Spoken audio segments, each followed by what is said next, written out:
الحمد لله رب العالمين ولا عدوان إلا على الظالمين وأشهد أن لا إله إلا الله وحده لا شريك له وأشهد أن محمدا عبده ورسوله أما بعد۔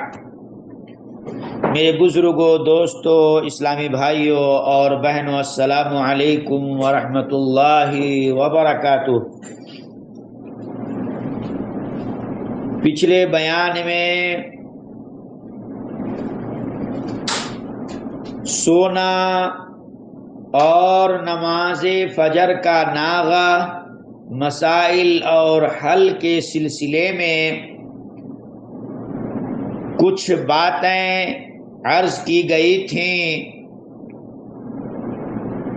مزید باتیں آج کے اس آخری بیان میں ملاحظہ کیجیے۔ عزیز ساتھیوں، بہت سارے بھائی اور بہنیں رات میں دیر تک جاگتے ہیں، حتیٰ کہ قیام اللیل کے لیے بھی تو ایسا نہ کریں۔ کچھ لوگ قیام اللیل کے لیے رات میں جاگتے ہیں، پھر نماز فجر سے کچھ دیر قبل سو جاتے ہیں، جس کی وجہ سے وہ نماز فجر میں بیدار نہیں ہو پاتے۔ یہ رمضان میں بہت زیادہ ہوتا ہے۔ لوگ رات تک جاگتے ہیں اور فجر سے کچھ دیر قبل سو جاتے ہیں، جس کے باعث وہ نماز فجر قضا کر بیٹھتے ہیں۔ کوئی شک نہیں کہ یہ ایک سنگین غلطی ہے۔ فرض نماز کو نفل نماز پر فضیلت دینی چاہیے، تو ان کے بارے میں کیا خیال ہے جو دیر تک جاگتے ہیں؟ نماز کے لیے نہیں بلکہ گناہوں کے لیے یا زیادہ سے زیادہ جائز افعال کے لیے شیطان کچھ داعیوں، اسلامی کارکنان کے لیے اہم معاملات کی گفتگو کو دلچسپ بنانے کا خیال پیش کرتا ہے، تاکہ وہ رات دیر تک جاگیں، پھر وہ دیر سے سوتے ہیں اور نماز چھوڑ دیتے ہیں۔ اس طرح وہ جتنا اجر حاصل کرتے ہیں اس سے زیادہ گنوا دیتے ہیں۔ میرے اسلامی بھائیوں اور بہنوں، سونے سے پہلے کھانا زیادہ نہ کھائیں، کیونکہ زیادہ کھانے کی وجہ سے آدمی گہری نیند سوتا ہے۔ ایک شخص جو زیادہ کھاتا ہے زیادہ تھک جاتا ہے، زیادہ سوتا ہے، اور اس سے وہ محروم بھی زیادہ رہتا ہے۔ تو ایسے شخص کو چاہیے کہ وہ رات کا کھانا کم کھائے۔ فجر کی سنتوں کے بعد سنت کے مطابق لیٹنے کے بارے میں جو غلط تشریح کی جاتی ہے، اس کی تنبیہ بعض لوگوں سے یہ حدیث سنی ہے کہ جس میں نبی کریم صلی اللہ علیہ وسلم نے فرمایا، جب تم میں سے کوئی شخص نماز پڑھ لے تو اسے چاہیے کہ اپنے دائیں پہلو پر لیٹے۔ سنن ترمذی حدیث نمبر 420، صحیح الجامع 642۔ یہ بھی روایت کیا گیا ہے کہ جب نبی صلی اللہ علیہ وسلم نماز فجر کی سنت ادا کر لیتے تو وہ لیٹ جاتے، پھر بلال رضی اللہ عنہ انہیں نماز کے لیے پکارتے، وہ پھر نماز کے لیے کھڑے ہو جاتے۔ لوگ یہ حدیث سن سکتے ہیں اور اس مستند سنت کو اپنانے کے لیے پرجوش بھی ہو سکتے ہیں، لیکن انہیں یہ معلوم نہیں ہے کہ اس پر عمل کرنے کا درست طریقہ، صحیح طریقہ کیا ہے، تو کوئی شخص فجر کی سنتیں ادا کرنے کے بعد اپنے بائیں جانب سستانے کے لیے لیٹ جائے اور گہری نیند میں پڑا رہے جب تک کہ صبح کا سورج طلوع ہو، تو یہ بات اس کی کم عقلی کی علامت ہے، کیونکہ سستانے کا مقصد سونا نہیں ہے۔ اور بلال رضی اللہ عنہ نبی کریم صلی اللہ علیہ وسلم کو بتانے کے لیے تب آتے جب نماز کا وقت ہو جاتا۔ اس کے علاوہ جیسا کہ صحیح حدیث میں امام احمد اور ابن حبان سے مروی ہے، اگر نبی کریم صلی اللہ علیہ وسلم نماز فجر سے قبل آرام کرنا چاہتے تو اپنے شوہر کو اپنے سیدھے ہاتھ کی ہتھیلی پر رکھتے، کوہنی سے سہارا لیتے۔ احمد نے روایت کیا ہے، اس المسند جلد نمبر 5 صفحہ نمبر 298، صحیح الجامع 4752۔ اس طرح سے آرام کرنا گہری نیند میں جانے سے روکتا ہے، کیونکہ اس معاملے میں ایک شخص کا سر اس کی ہتھیلی اور کہنی کے سہارے ہوتا ہے۔ اگر ذرا دیر کے لیے آنکھ لگ جائے اور ہاتھ چھوٹے تو وہ اس طرح دوبارہ بیدار ہو جائے گا۔ مزید یہ کہ نماز فجر میں نبی کریم صلی اللہ علیہ وسلم کو بیدار کرنے کی ذمہ داری بلال رضی اللہ عنہ کو سونپی گئی تھی۔ میرے عزیز ساتھیو، فجر سے قبل رات دیر تک قیام اللیل پڑھنا، اس کے بارے میں سنیے، جب کوئی وتر ادا کرتا ہے، یعنی وتر کی نماز ادا کرتا ہے اور نماز فجر کی اذان دی جاتی ہے تو عبادت جاری رکھے۔ قیام اللیل کو رات کے تیسرے پہر ادا کرنا چاہیے، جو کہ زیادہ مناسب وقت ہے، تاکہ اس کے بعد فوراً نماز فجر ادا کی جا سکے۔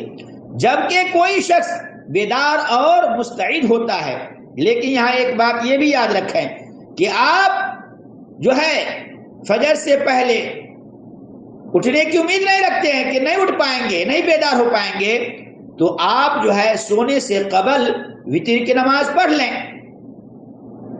اور یہ جائز ہے، کر سکتے ہیں، لیکن بہتر اور افضل طریقہ یہ ہے کہ رات کے تہائی حصے میں وتر کی نماز ادا کی جائے۔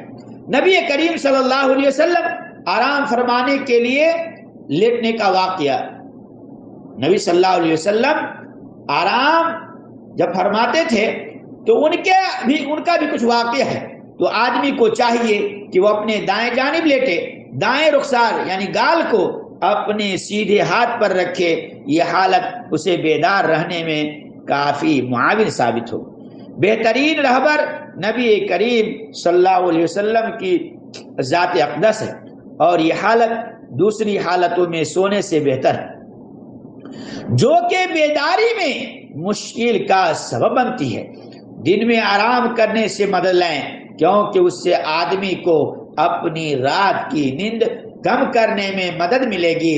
نماز عصر یا مغرب کے بعد نہ سوئیں، کیونکہ اس سے وہ رات میں دیر سے سوئے گا، اور جو کوئی دیر سے سوتا ہے اسے بیدار ہونے میں مشکل ہو۔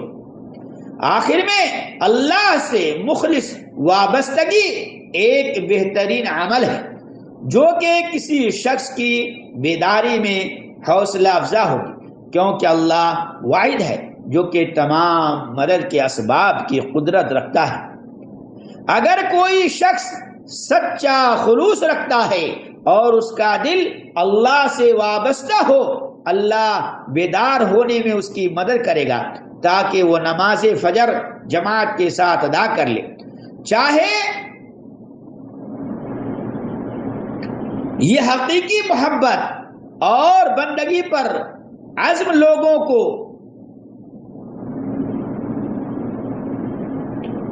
اس بات پر ابھار سکتی ہے کہ وہ خود ہی ایسی غیر معمولی راہیں تلاش کریں جس سے وہ نماز کے لیے بیدار ہوں، جو کہ ان کے اشتیاق اور جوشیلے پن کی علامت ہے۔ کوئی شخص بیدار ہونے کے لیے کئی الارم سیٹ کر سکتا ہے۔ الارم اس طرح سے سیٹ کر کے کرے کہ ہر الارم تھوڑے وقت بعد بجے، تاکہ اگر وہ پہلا الارم بند کر بھی دیتا ہے تو اگلا الارم اسے تھوڑے وقفے بعد بیدار کر دے گا۔ اسی طرح سے کوئی اپنی کلائی پر ڈوری باندھ لے اور ڈوری کا دوسرا سرا کھڑی کرے، دوسرا سرا کھڑکی سے لٹکا دے، اس لیے کہ اس کا دوست مسجد جانے کے لیے یہاں سے گزرتا ہے، تو وہ رسی کھینچ کر اسے نماز فجر کے لیے بیدار کر سکتا ہے۔ ذرا سوچئے کہ کیا کچھ خلوص اور پکے ارادے کے ساتھ حاصل کیا جا سکتا ہے۔ اللہ ہمیں ہدایت دے، لیکن کڑوا سچ یہ ہے کہ آج کل لوگوں میں ایمان کی کمی، کمزوری اور اخلاص کی کمی بڑی عروج پر ہے۔ جیسا کہ ہم دیکھ سکتے ہیں کہ مساجد میں نماز فجر ادا کرنے کے لیے قلیل تعداد میں، تھوڑے تعداد نظر آتی ہے، اس کے باوجود کہ بہت سے لوگ مساجد کے اطراف ارد گرد بہت سے ہمسایوں کے ساتھ، ساتھیوں کے ساتھ رہتے ہیں، لیکن اس میں کوئی شک نہیں کہ بہت سے لوگ زیادہ سوتے ہیں، جو کہ تقریباً ایک بیماری کی طرح ہے، اور یہ معذرت پیش کر سکتے ہیں کیونکہ یہ معاملہ ان کے کنٹرول سے باہر ہے۔ لوگوں کو اس صورتحال میں اللہ سے مدد طلب کرنی چاہیے اور ہر وہ عمل کرنا چاہیے جو کہ ممکن ہو، اور ڈاکٹر سے معائنہ کروائیں اور علاج کی کوشش کریں۔